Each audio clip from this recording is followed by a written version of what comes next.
Hashem's v'saytivtzach u'fi ha'kitzah sacha.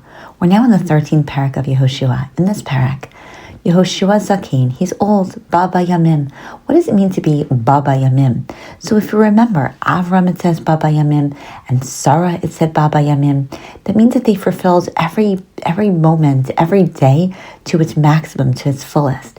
They were in a growing mentality. And so even when he was old, he had his head on straight, and he was doing his utmost to make use of every single day. We have the idea in the dichotomy. Rabbi Rosner mentions that when we're younger, we have black hair, and when we're older, we get white hair. Black hair is a confluence of all different colors. And so we're really saturated with so many different things that take our attention span and move it in 100 different ways. But when you get to be white-haired, that's when the colors just dissipate. There are no real colors. And so the clarity of one's life really comes into being, which is represented by the hair. But Yomer Hashem Love, you are old. And the Aretz, there's a lot that has to be conquered. But now we're going to go into stage 2.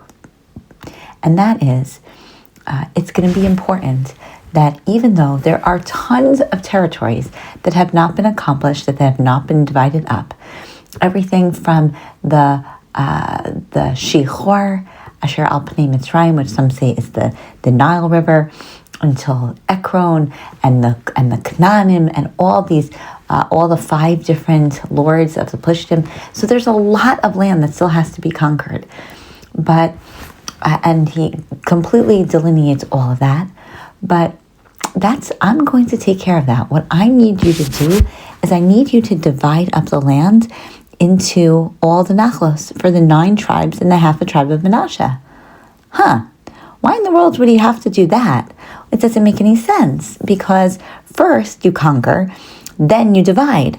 What is the goal of dividing first and then allowing Hashem to just do the conquering? So in fact, that actually gives the status to Eretz Yisrael in a very special way. Once he starts to divide up Eretz Yisrael, now Eretz Yisrael is going to have an amazing new status, which is this is Eretz Yisrael, which means that all the territories that will then be conquered could be conquered by any Shevet. Everyone's getting full credit. It's not like you are just doing something that is unique because you have the feeling that you want to do it. Now we're into Kivush Eretz Yisrael Barabim. We're into conquering for the Jewish homeland in a public way. It's no longer private as long as we divvy it up, and so it gives it an extra special status. Now it's 9.5 Shvatim, and then who else? Then Reuven, Gad, and the rest of Menashe are on the other side of the Yarden. Now we have to understand, why is it that Reuven, Gad, and they asked to get the land on the other side of the Yarden? That was, and they said Miknei Rav, we have a lot of possessions, but Menashe never asked. And here it's also not mentioned. The Reuven and the Gadi, it doesn't even mention about Menashe. So what was different about the status of Menashe than all the other people that are on that side of the Yarden? So in fact, the question is an even deeper question, because fundamentally, everyone from Shevet Yosef, which is Ephraim and Menashe, they were obsessed with Eretz Yisrael. They were hardcore Zionists. They really believed in Eretz Yisrael, to the point where that they were able to. They are the Gullus Jew. They were able to sustain their emunah and bitachon and complete faith in Hashem while in Mitzrayim. So it would make no sense that Menashe people would ask to be on the other side of the Yarden, which they weren't. They didn't ask. But Hashem decided, what would be best? These Reuven and Gadi people, they're lovely, but they don't have that Zionistic edge. I need to put among them people that are going to influence them for good. They're going to talk about Eretz Yisrael. They're going to yearn to be in Eretz Yisrael. They're going to find the Kedusha of Eretz Yisrael. And so that's why he put Menashe with Reuven and Gad. Now, Gad, when we talk about where Moshe was buried, even though we don't exactly know, and maybe he wasn't, but essentially we attribute the burial area of Moshe to the people of God. And the question is why? Why did they get it? So the answer is because God, they were real. What they thought and what they did were exactly what needed to be. They didn't do actions that weren't already fundamentally sustained by the good thoughts. So they had their tefillin shel rosh and their tefillin shel yad, and the two were together. They didn't have a separation between what they were doing with their head and what they were doing with their heart.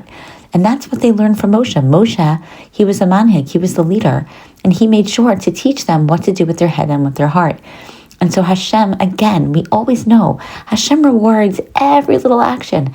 And so God deserved to have Moshe in their chelek.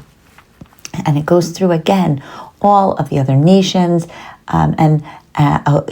who ultimately were still reigning in Eretz Yisrael. And all of them, some of them we remember. We have the Malchus of Og, Melech HaBashan, which we've mentioned, that were defeated by Moshe. And it just goes on and on and on. Now, it's interesting. It mentions Bilam. So remember, we have Bilam, and the idea is, when it references Bilam, it talks about Bilam ben Baor HaKosim, the magician, Hargu b'nei Shal b'cherev, that we were able to kill him and to take through sword. So, why does it mention that? So remember the story with Bilam. So essentially, it's important to idea that when we discuss Bilam in the Torah, he was, so we considered that he was a Navi, that he was a prophet. But if he's a Navi, then why is he called a Kosem here? Because in fact, he really wasn't a Navi.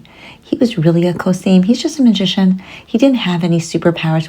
For the time being, Bilam actually got Nevuah, and he became somewhat of the equivalent, so to speak, lahavdil of Moshe Rabbeinu. But in essence, it came and it went. It was fleeting. And that's why, he had to have the donkey and he had to have everything happen for him, because he really wasn't anything to write home about from the beginning. And so then it talks about all of the portion of Reuven. Now, Reuven got the Yarden and the Gvul and the edge of the Yarden. So what does that actually mean? So very interestingly, what it means is that the Yarden itself was part of the border of Eretz Yisrael, which means that if the Yarden would have widened in its borders on the other side, on the east, where Reuven, Gad, and Chatzi Sheva Menashe had, then Eretz Yisrael would have been larger, because the Yarden itself had the quality of Eretz Yisrael, which is kind of interesting when you think about it. So he just goes through all of the places that Reuven got, that God got. And what's interesting is twice, right at the end, it mentions about Levi. That Levi Lona son Moshe Nachla. Levi never got a portion. They had, because Hashem Elokei Yisrael hu nachlasam, Hashem was their portion, kasher diber lahem, just like Hashem had told them. So what's going on here? So Levi didn't have a portion. They had 48 sprinkling cities all around, and their job was to bring people closer to Hashem. They were the Melamdim. They were people whose job it was to just inculcate themselves among the people and be the Arei Miklat, just really impact on change. And on the one hand, one would think like, okay, so that's not so great. They didn't have the land. But on the other hand, look at their honor. Hashem is their nachla. Could you get a more sure bet in life than Hashem being your source and foundation for everything that you do? It's amazing. Now, when they were portioning out, that wasn't, that's the truth. But later on, in the time of Shlomo, David, there are times where if the Bnei Israel would have given Levi an area, they could have actually kept the area. But for right now, what we have an understanding is that Levi, they are the very powerful conduits of bracha in the world. And so they don't need to be limited by the physicality of land, when really they're limitless because they are on the same trajectory as what HaKadosh Baruch Hu has a special spot for them, and highlights the idea, what is the epitome of Kedusha? And that is that Hashem becomes your nachla. Hashem is your inheritance. And so it's a very beautiful concept. What we learn from this Perek is that Yehoshua is going to basically coronate Eretz Yisrael as the Kedusha of Eretz Yisrael, as long as he has the capability to do so, because he's dividing up the land. And there's going to be a lot of land that isn't divided up, because there's going to be a lot of land that hasn't yet been conquered, but that's okay. Hashem says we're on to phase 2.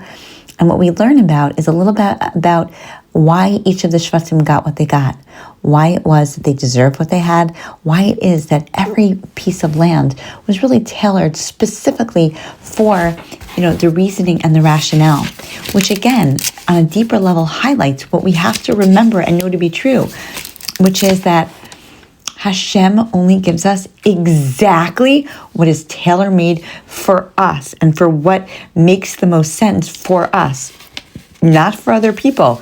And so each shevet was given exactly what they needed. Some needed where they were, some needed not even to have. And that just, again, because Hashem tailors all of us, all our lives and our brachos, exactly to who and what we need, and what will help us ultimately to reach our ultimate goals in life.